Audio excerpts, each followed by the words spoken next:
vamos a tener una conversación que yo creo que el mundo entero tiene que aceptar, que la verdad es que lo que pasó ayer es un momento trágico de una persona que llegó el momento del retiro y que no lo ha aceptado. Y no es fácil aceptar para un ser humano que llegó el momento del retiro. Porque tú puedes ser un gran presidente y un mal candidato.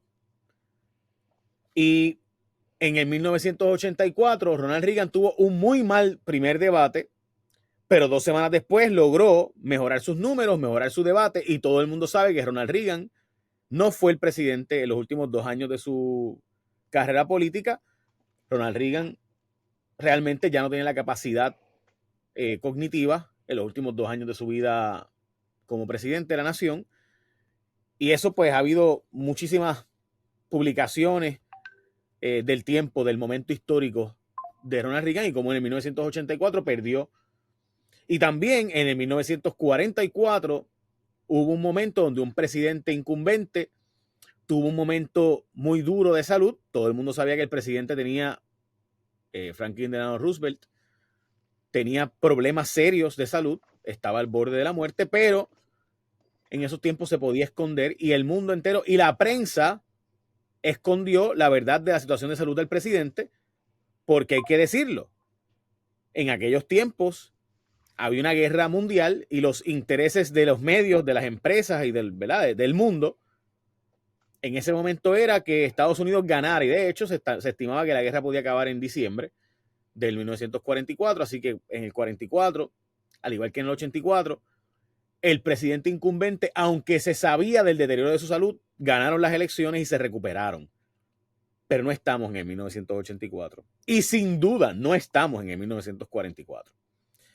Joe Biden, si de verdad le importa la nación y si de verdad es un hombre de Estado y si de verdad piensa que Donald Trump es lo más grave que le puede ocurrir a la democracia, que es un riesgo existencial de la democracia, tiene que aceptar que tiene que salir de la posición de la presidencia de los Estados Unidos o al menos dejar la candidatura para que venga un candidato o candidata que le sustituya. ¿Quién es ese candidato o candidata? Para mí debería ser Andy Beshear, pero que es el gobernador de Kentucky. Un gobernador de centro que tiene sus tendencias liberales en algunas cosas, sus tendencias conservadoras en otras cosas, y eso provoca que pueda atraer votos de todo el mundo. Otra candidata de Michigan, ex gobernadora Jennifer Granholm. La actual gobernadora Wilmer, Gretchen Wilmer, pudiera ser otra candidata. Pero no hay nada menos cierto que ahora mismo el candidato Joe Biden es dueño de la candidatura, porque el reglamento del Partido Demócrata establece que tienen que votar en primera votación por el que ganó la elección de sus diferentes estados. Es decir, los superdelegados y delegados no pueden escoger votar por quien les dé la gana, tienen que escoger por quien el estado les nominó y les escogió. Así que los delegados que se van acumulando por todos los estados tienen que votar por la persona por la cual ellos y ellas en la primera votación. Si no hubiera un candidato con los votos de los delegados suficientes en la primera vuelta, en una segunda vuelta entonces quedan liberados y pueden votar por quienes quieran los superdelegados. Y ahí es donde vamos. Puerto Rico tiene 4 superdelegados, por ejemplo. Y te voy a decir esto, Pedro. Aunque el reglamento dice eso, también el reglamento puede ser enmendado por la próxima asamblea en la convención en Chicago. Pero Chicago, we have a problem. La convención del Partido Demócrata va a ser en Chicago, que se sabía que iba a ser una convención de disturbios y de protestas, como ya sabemos que en la historia pasó una hace 40 años, 50 años. Y ahora mismo esta nueva convención en Chicago nos plantea otra nueva realidad. Hay un presidente de la nación que simplemente se nota, se ve que no está en sus facultades para poder ser candidato a la presidencia. Que en su mente y su cerebro puede tomar las mejores decisiones como presidente. De acuerdo, podrá ser, quizás, tal vez. Pero la proyección es fatal. Y además, debo decir lo siguiente. Lo que pasó ayer fue que Donald Trump se pudo salir con la suya en todas las cosas, medias verdades y mentiras que dijo. Y eso para mí es lo más grave. Porque si tú no puedes ni refutar los argumentos de tu adversario cuando está abiertamente mintiendo, diciendo cosas que simplemente no son ciertas o barbaridad, y tú no puedes ni siquiera refutarlo, pues que pues realmente tú eres la persona idónea para poder estar en un debate contra esa persona. Pedro Reina Pérez, doctor, ¿cómo tú lo ves? Bueno, para poner en contexto lo que tú dices de 1944 con Roosevelt y con Reagan en los 80, vivimos en un mundo radicalmente diferente a aquel, porque en el 44 se podía gobernar con un nivel de privacidad que hoy día nos parecería ilegal, ¿no? Los medios de comunicación no estaban encima de los candidatos todo el tiempo y nosotros vivimos hoy día en un ciclo que decir que es 24/7 todavía queda demasiado grande. Nosotros vivimos de 60 segundos en 60 segundos. Así que nos toca a un presidente Biden que definitivamente se enfrenta a un mundo que lo está mirando, es como si estuviera en una pecera. Completamente de acuerdo contigo.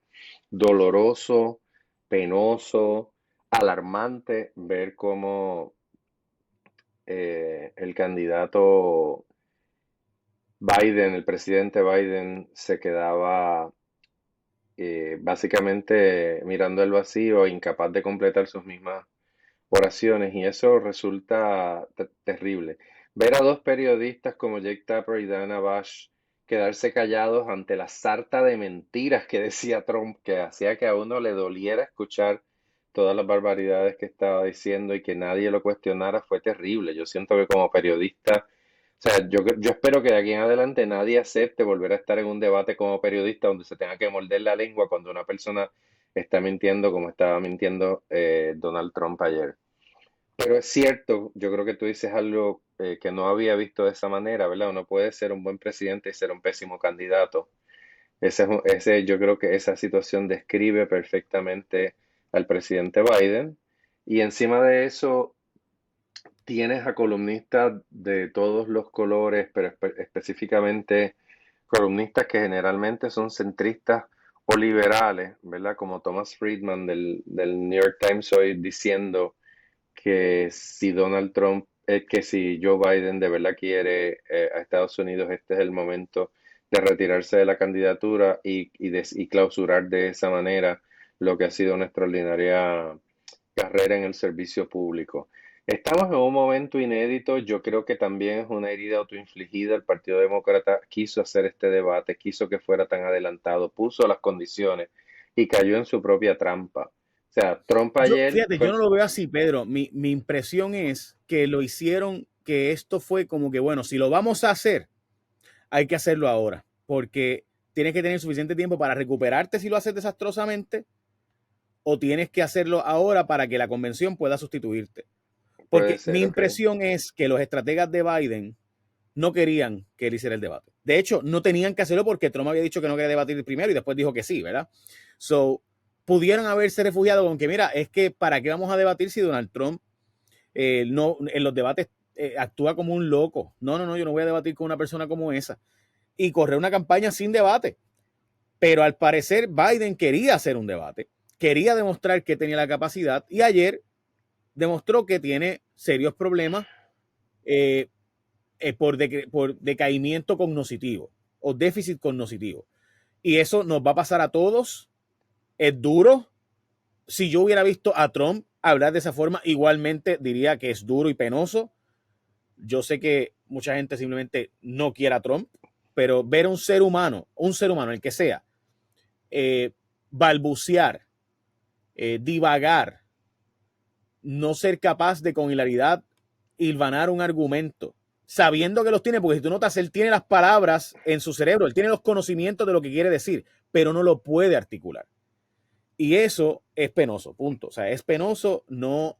O sea, yo no tengo problema en que alguien pierda de buena lid, de tú a tú. Ayer, eh, Joe Biden no perdió de tú a tú, perdió porque simplemente él no puede ya competir. Es un boxeador que debe a los César Chávez, en vez de seguir peleando esas últimas peleas después de perder el invicto, a los Tito Trinidad, a los Mike Tyson, debe reconocer que llegó el momento de pasar la página con sus luces y sus sombras, pero no puede seguir leyendo y escribiendo el libro de su historia porque honestamente, si de verdad le importa historia de la nación, él no es el mejor candidato para, de nuevo, enfrentarse a Donald Trump. Eso es duro. Lo que va a decir la gente de su campaña, que es lo que están diciendo es sí, fue un mal día, pero los números siguen diciendo que es el mejor que sale hoy. Y pues claro, si tú le preguntas a la gente en las encuestas quién va a salir mejor, pues va a salir Joe Biden mejor que nadie porque él es el único candidato en contra de Donald Trump. Pero la verdad es que pues para eso se construye. O sea, Obama se construyó para ser el fenómeno que es. De hecho, mi impresión es que aquí Obama es la figura clave que tiene que salir a hablar y decir cuál va a ser, cuál es su opinión, porque todo el mundo sabe que él es el líder al que todavía la gente del partido le responde mayoritariamente. Y el grupo de Biden, que es un grupo bien cerrado, nunca adquirió la notoriedad dentro del partido que sí tiene todavía Obama. Te escucho. No, completamente de acuerdo en eso. Pero con la salvedad de que ahora, ¿verdad? Ante este fracaso, hay culpa para repartir y entonces la gente está buscando dónde guarecerse del aguacero tan grande que hay porque hay un pánico. O sea, estamos hablando de que por hora y media fuimos testigos de un evento que si hubiéramos podido darle fast forward para que se acabara, o sea, fue doloroso verlo. Y el tema de la sustitución de la candidatura de Biden para la presidencia es un tema súper álgido, porque tú mencionaste muy buenos candidatos. También se han mencionado a Gavin Newsom, que es el gobernador de California, como un posible candidato para reemplazarlo. Obviamente Kamala Harris, que yo siento que ha sido una figura muy apocada durante esta presidencia, una mujer que llegó a esa candidatura de la vicepresidencia, habiendo sido senadora y Attorney General del estado de California, que todo el mundo veía como una referencia, y yo creo que ni ella ni Gavin Newsom van a convencer a la mayoría del electorado demócrata de que los apoye. Hay ciertamente un pánico más grande respecto a la posibilidad de que Trump gane, una posibilidad que era muy fuerte. De hecho, yo he escuchado esta mañana en la televisión que se decía que una de las razones para empujar este debate era desbloquear este congelamiento en las encuestas entre los dos candidatos. Lo decía, they're frozen, están los dos ahí. Estamos buscando a ver cómo rompemos ese impasse entre los dos candidatos, pero nadie se podía imaginar que el impasse lo que iba a producir era un contraste tan dramático como el que ocurrió ayer. Fue un contraste dramático. Todos los que hemos tenido padres envejecientes, padeciendo de demencia, en mi caso, a mi mamá que murió hace un poquito más de un año, sabemos lo doloroso que es ver a una persona irse. Yo no estoy diciendo que el presidente Biden sea senil, pero ciertamente llevamos varias semanas viendo su movilidad de una manera extraña, su cara de una manera extraña. Y tú sabes que la primera media hora la campaña, tan pronto vio aquello, empezó a circular una noticia de que el presidente tenía catarro. Y yo cuando escuché aquello, yo dije, olvídate, ya esta gente está buscando cómo minimizar lo que estamos viendo. Y ciertamente el Partido Demócrata tiene una búsqueda muy grande respecto a los Obama. Todo el mundo sabe que los demócratas del corazón del rollo quisieran que Michelle Obama diera un paso al frente y dijera yo estoy disponible. Pero no creo que vaya a haber una candidatura salvadora. Eso es lo que me preocupa. No creo que haya ahora mismo un candidato. Andy Beshear definitivamente es un candidato bien interesante porque gana en un estado republicano de donde es Mitch McConnell. O sea, la delegación senatorial de Kentucky son Mitch McConnell y Ron Paul. O sea, que son un libertario y un senador terrible. Y aún así ha conseguido conquistar. Yo tengo un amigo que vive en Kentucky que me explicaba que la agudeza de sus candidaturas y cómo hacía campaña y conseguía los votos. Pero estamos viendo y además como estamos en un momento, como dije No, al y que es un principio, gobernador de issues, de mom and pop issues, de dinner table issues, que no es un gobernador por eso es que mi punto es, si tú te vas a Gavin Newsom, tiene el problema de que es el gobernador de California y por tanto ha tenido que pivotear tanto a lo liberal, que él no es un mom and pop, un dinner table issue guy, o sea, no está hablando de la inflación, él está hablando de otros temas. Y no, y creo que California para los republicanos es la referencia del liberalismo. Ahí correcto. no gana voto. Correcto. Y entonces, además que California lo vas a ganar, me parece que yo pienso que Jennifer Granholm para mí es la persona que yo he escuchado debatir como cuando era analista político de CNN, y era espectacular. Y fue gobernadora de un estado y secretaria de justicia y fiscal federal de un estado que es un swing state. O sea, igual que Meg Whitmer. O sea, estamos hablando de personas que son gobernadoras gobernadoras de Michigan, o sea, de estados que van a ser clave. Y esas son figuras que tú tienes que tener.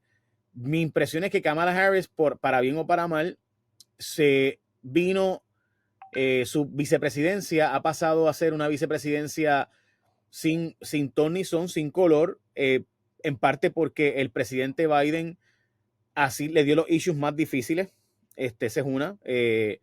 Y dos, porque simplemente pues no ha podido brillar por la razón que sea, no ha podido brillar. A ella un poco le están haciendo yo le llamo a eso la hilarización, y no creo, o sea, estoy seguro que alguien más tiene que haber dicho este término, ¿verdad? Antes, yo no lo he escuchado, pero a Hillary Clinton le hicieron una hilarización que fue que se les demonizó, y cuando tú dices, bueno, pero ¿por qué específicamente? ¿Qué fue lo que hizo tan mal? Y tú preguntas, siempre es como que cosas que son estupideces al lado de las cosas que han hecho otros. Por ejemplo, el caso de Hillary Clinton, el gran escándalo que llevaron en su contra fue Benghazi, y que tenía un server en su casa. Wow, o sea, Benghazi, que by the way se trató de sacar a ese embajador varias veces y no quería irse de la misión, y él estuvo dispuesto a arriesgar su vida, y es algo que fue terrible, no hay duda, pero se trató de sacar en varias ocasiones, eh, y era un hombre, ¿verdad?, que estaba dispuesto a arriesgar su vida por la causa en la que él creía, y es algo, ¿verdad?, el embajador de Libia. Y entonces, y la segunda cosa era que tenía un server en su casa cuando Colin Powell y otros secretarios de Estado también lo habían hecho. O sea, pero aún así, esa demonización, esa repetición continua y permanente de que ella es el diablo, Lucifer, Satanás, repitiéndolo 24/7 por muchísimas personas, pues terminan demonizando una figura, y la gente le coge odio sin tener razones por las cuales. Y eso pasa también, alguna gente dice que eso se hace con Trump. Claro, el problema es que Trump ha decidido que él quiere ser, o sea, él dice statements controversiales porque eso es lo que él quiere la atención mediática, él quiere ser un vacuum de atención. Así que él lo hace como estrategia. Pero no es lo mismo cuando se hace como estrategia que cuando simplemente se hace para demonizarte, que fue lo que pasó. Y mi impresión es que si tú buscas a Kamala, es un poco esa hilarización, es por qué la gente la odia o por qué hay tanto rechazo. Pues bueno, dime cuál es el gran escándalo que ella ha cometido para yo poder decirte, es por esto. Yo no lo sé. Sí, el problema o sea, como tú bien explicas, la candidatura de Kamala Harris en este momento tendría que evolucionar muchísimo para ser viable y yo no creo que sea posible. Yo creo que ella hace rato que entre las circunstancias y sus propias decisiones, ella comprometió la posibilidad de que fuese una candidata viable.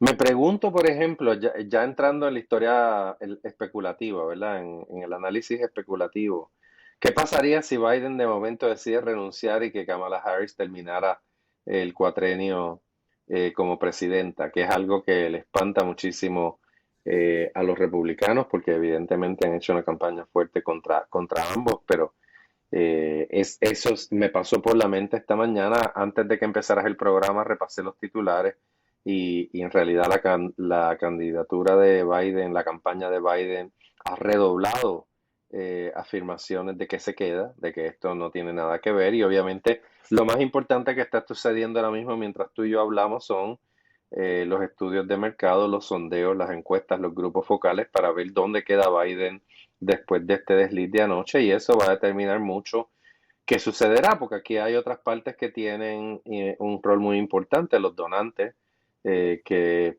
pueden simplemente pivotear, irse a otros sitios, simplemente aguantar el dinero que aportarían a la campaña de Biden, y lo que suceda en el mundo alrededor de Biden, porque sabemos que no estamos hablando en el vacío de estos candidatos como personas, ¿verdad? Como si el mundo no cambiara, no, estamos hablando de un momento en que hay un genocidio en Gaza y la gente se está muriendo de hambre, donde hay una invasión en Ucrania por parte de Rusia que apunta a un avance significativo de las tropas rusas en ese lugar.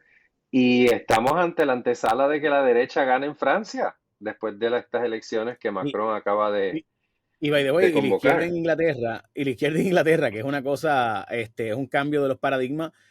Pero en el caso de la derecha, en Francia, debo decir que no es cualquier derecha, ¿verdad? Porque alguna gente dice, bueno, la derecha conservadora religiosa. No, no, es que no es esa derecha, es la derecha de Marine Le Pen, cuyo padre básicamente era de esa derecha, que curiosamente son derechas con tendencias dictatoriales. Vamos, no son tendencias, no es derecha económica, no es La derecha porque cree. ultraderecha.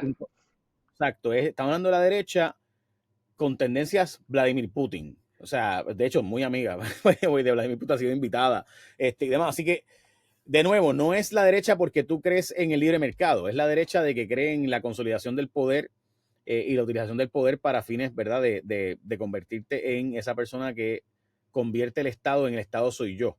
Y eso es un problema, ¿no? Y pensar que Francia está a punto de eso es un cambio sin duda de paradigma, especialmente pensando que la OTAN quizás sea llamada en algún momento, porque lo que está pasando en Ucrania no está, o sea, y by the way, una de las grandes mentiras que dijo Donald Trump es que Biden hasta invitó a que se invadiera Ucrania, cuando Biden lo que hizo fue que envió al jefe de la CIA a publicar 5 meses antes. Mira, o sea, Biden hizo algo que yo honestamente no había visto un presidente antes de Estados Unidos hacer y fue publicar información de inteligencia. Sabemos que vas a invadir Ucrania desde noviembre, o sea, diciéndole al mundo entero, tus planes son invadir Ucrania y vamos a estar en tu contra, no hagas esto, no hagas esto, no hagas esto. O sea que todo lo contrario fue lo que ocurrió, de hecho, al punto de que todos los servicios de inteligencia de la OTAN y los países aliados empezaron a divulgar información de que tenían detalles de la operación que iba a hacer Vladimir Putin en Ucrania 5 meses antes, lo cual normalmente la inteligencia no hace. Se llegó a medidas bastante extremas para intentar evitar la guerra de Ucrania. Particularmente porque se sabe que Ucrania es el primer paso y después viene Polonia y después viene Hungría y lo demás, pues, tú sabes. Las repúblicas del Báltico.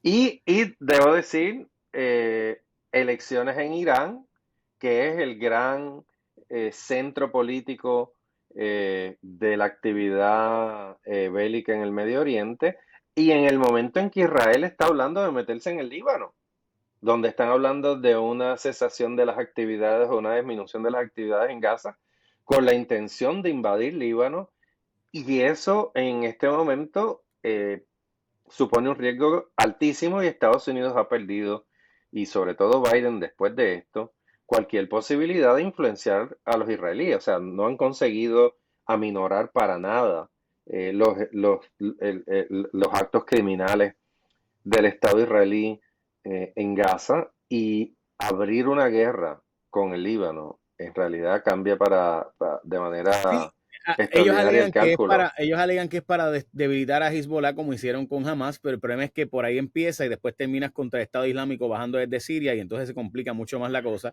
Y allí, y el problema del Líbano particularmente es ese, es que allí es tierra de nadie porque hay 800 diferentes facciones gobernando. Y muy Eh, fuertes militarmente, con un armamento que no había en Gaza, porque en Gaza había que esconderlo de los israelíes. En el Líbano, básicamente, sálvese quien pueda, y se sabe que la capacidad bélica, o sea, para disminuir militarmente a Hezbollah, hay que meterle bien duro. Y y, ese puede ser el punto de inflexión en esa guerra. y correcto, Irán ha estado apoyando abiertamente a Hezbollah, ¿verdad? Hace muchos años, así que no es como que no tienen acceso a más armamentos, incluso una vez empiece una confrontación directa.